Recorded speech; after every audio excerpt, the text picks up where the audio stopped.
Assalomu alaykum, guruh a'zolari, assalomu alaykum, rivojni tanlagan ruhlar. Men psixolog, parapsixolog, ong osti bilan ishlovchi master, gipnolog Muqaddasxondan egzogipnozni oldim. Endi o'zimni taassurotlarim bilan sizlar bilan bo'lishmoqchiman. Men oldin ham gipnoz olganman. Lekin egzogipnozni birinchi marta olishim.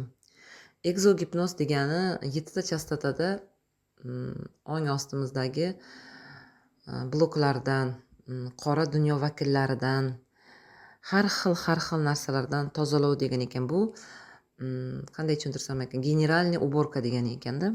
Ong ostingizda generalniy уборка qilar ekan, butun tanangizni, bitta ong ostingiz emas, butun tanangizni, butun aurangizni generalniy уборка qilinadigan narsa ekan. Men judayam o'zimdan chiqqan narsalardan o'zim shokda qoldim. Bu chiqqan narsalardan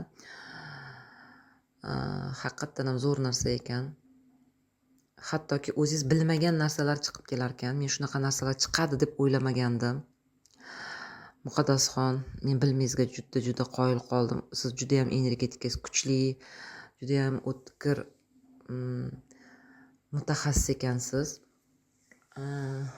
Bilmingizga bilim qo'shilsin. Rivojni tanlagan ruhlarga, rivojni tanlagan insonlarga yordam berib kelyapsiz. Judayam katta rahmat, sizga minnatdorman. Va gipnozdan keyingi holatim judayam yengilman. Atrofga sevgida qarayapman. Vaziyatlarga yopishib olardim, vaziyatlarga hozir yopishib olmayapman.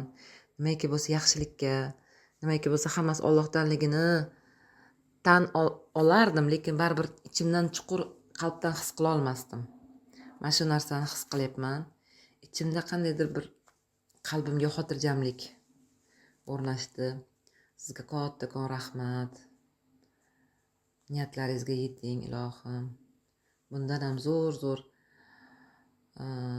cho'qqilarni zarb eting.